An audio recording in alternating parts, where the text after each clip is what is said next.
Assalamualaikum warahmatullahi wabarakatuh. Bertemu lagi dengan Mak Amsi dari Syariah Saham.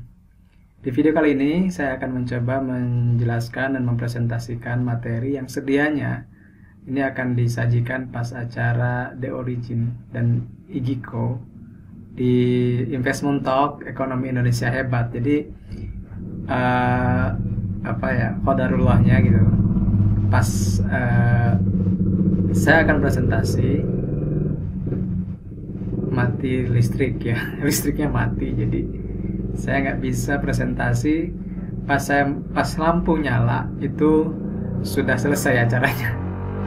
Jadi itulah kendala kalau memang salah satu risiko yang saya hadapi karena tinggal di kampung gitu, tinggal jauh dari kota. Jadi kalau listriknya mati, jaringan seluler pun susah, apalagi internet gitu ya teman-teman. Jadi mohon maaf kalau tadi saya tidak sempat live di acara Investment Talk. Padahal saya menyimak ketiga pemateri sebelumnya dan juga Bu Cynthia sebagai moderatornya ya, Kang Kus dan teman-teman dari The Origin, Teh Neneng juga.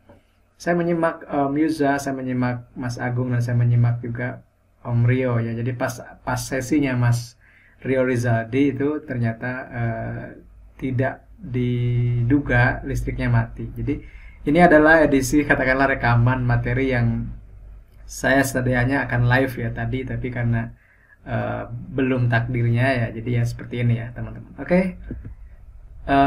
Saya mulai aja langsung ya teman-teman. Jadi perkenalannya sudah aja ya, udah gampang lah. Pokoknya mah cari Instagram @mangamsi dan @syariahsaham seperti itu. Ini perkenalan singkat dari saya, nama asli dan juga nama panggilan dan juga keseharian saya sebagai guru di Mantiga Cianjur.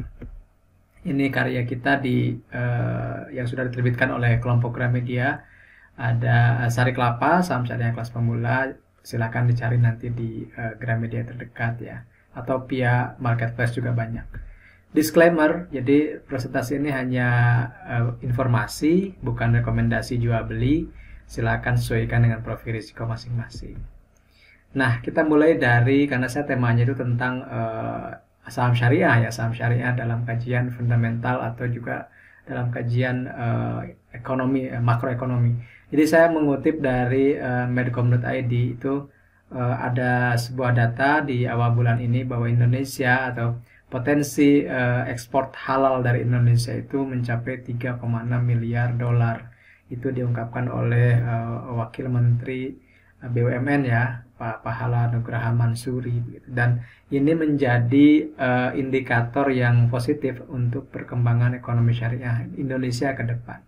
Belum lagi beberapa waktu yang lalu itu ada rilis dari A State of the Global Islamic Economy Report 2021, itu menempatkan Indonesia di urutan keempat ya. Secara umum dari berbagai indikator, Indonesia menempati peringkat keempat. Kemudian kalau dirinci lagi secara sektornya, itu makanan halal ada di peringkat keempat, kemudian keuangan syariah ada di peringkat keenam, travel yang muslim friendly ada di peringkat keenam, kemudian fashion itu ada di peringkat ketiga, kemudian farmasi dan kosmetik itu ada di peringkat keenam, dan media serta rekreasi ada di peringkat kelima. Jadi di laporan tahun terkini tahun 2021, tahun yang terdekat dengan tahun 2022, Indonesia itu mencatatkan masuk di 10 besar indikator yang dinilai begitu ya. Ada peringkat keempat, 6, dan seterusnya.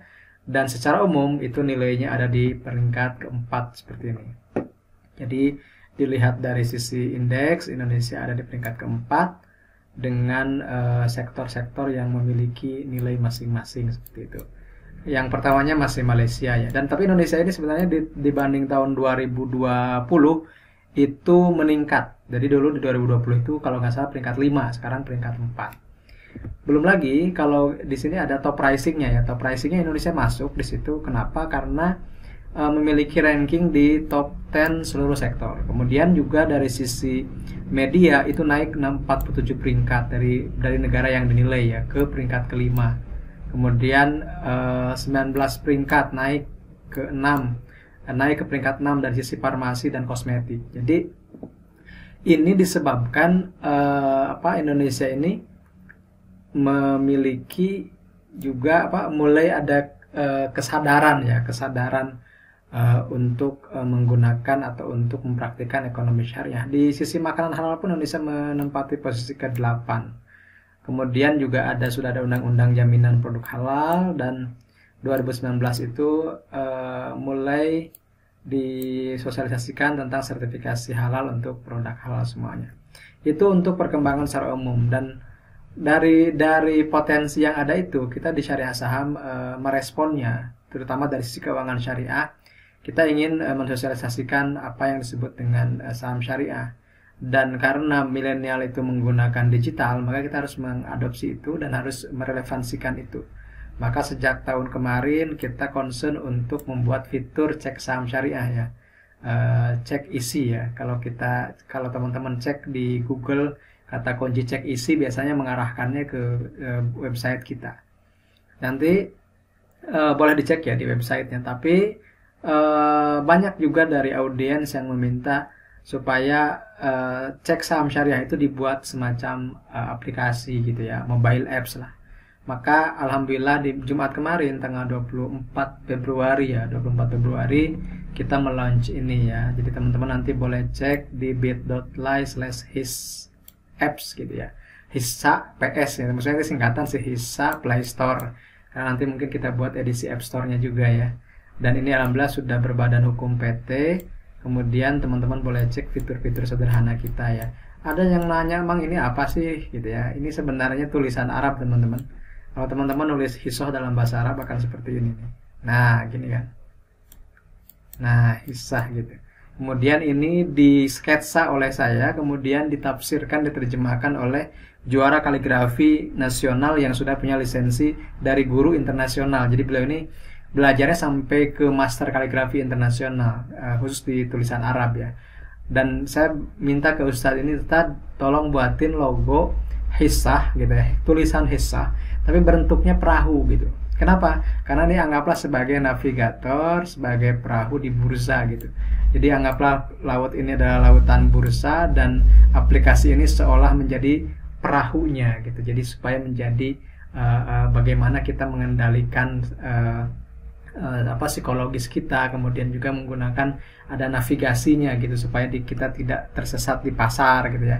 Nah, ternyata oleh beliau dibuatlah logo seperti ini, dan ternyata logo ini masuk ya untuk jadi logo, meskipun kata orang sih kalau yang milenial digital itu lebih suka yang simple ya. Nah, karena kita foundernya itu kan campur antara milenial, generasi Z dan kolonial seperti saya, maka logonya itu agak sedikit complicated supaya tidak mudah ditiru ya teman-teman, seperti itu. Nah, kalau ditanya ke saya sering, "Bang, apa sih strategi saham syariah itu biar profit?" Ya gampang lah, kalau biar profit mah ya semua orang juga bisa ya, jual saham di atas harga beli dan fee, maka profit adalah keniscayaan, pasti itu ya, silakan cek. Nah, di edisi ini saya ingin menjelaskan tentang Fatama, tapi hanya sedikit fa-nya saja karena bicara fokus di fundamental analysis. Nah, seperti kita tahu, fundamental analysis itu bicara tentang faktor-faktor fundamental ekonomi ya, suatu perusahaan atau kinerja keuangan dan juga bisnis perusahaan. Kemudian juga ini ada analisis ekonomi, industri, dan perusahaan, dan biasanya ada makro dan juga ada mikro. Nah, kita akan mulai dari yang paling update ya. Jadi kalau bicara pengaruh dari fundamental itu apa ya, mungkin yang paling baru ya ini ya, invasi Rusia ke Ukraina. Dan ini ada tulisan menarik dari Dan Barrows ya, itu tanggal 25 Februari, jadi baru 2 hari yang lalu ya. 2 hari yang lalu itu judulnya seperti ini, "How could the Russia-Ukraine conflict affect your investment?" gitu ya. Jadi bagaimana konflik Rusia-Ukraina itu bisa mempengaruhi investasimu. Jadi silakan teman-teman baca, saya sudah sediakan linknya di sini. Nah, ini yang menarik ya. Dari artikel itu saya menemukan ini data menarik nih, data dari tahun 40-an. Jadi ada major event, peristiwa-peristiwa besar ya, peristiwa besar di dunia itu bagaimana sih impactnya atau pengaruhnya kepada S&P ya, indeks saham di Amerika. Dan ternyata kita bisa lihat di sini dalam 1 bulan memang berpengaruhnya sangat signifikan. ada yang sampai setahunan ya, tapi juga ada yang recovery-nya cepat ya, seperti misalnya yang ini nih apa, pembunuhan JFK mungkin ya ini ya. Kemudian juga ada krisis misil Kuba, ada perang 6 hari, saya nggak tahu itu perang apa ya. Kemudian juga misalnya ada pemboman di London apa ya, di subway London ya. Ini yang terbaru nih 10 tahun terakhir mungkin dari 2013 ya. Pemboman maraton. Oh ya, sekali ini saya baru nonton filmnya, judulnya Patriot Days kalau nggak salah ya.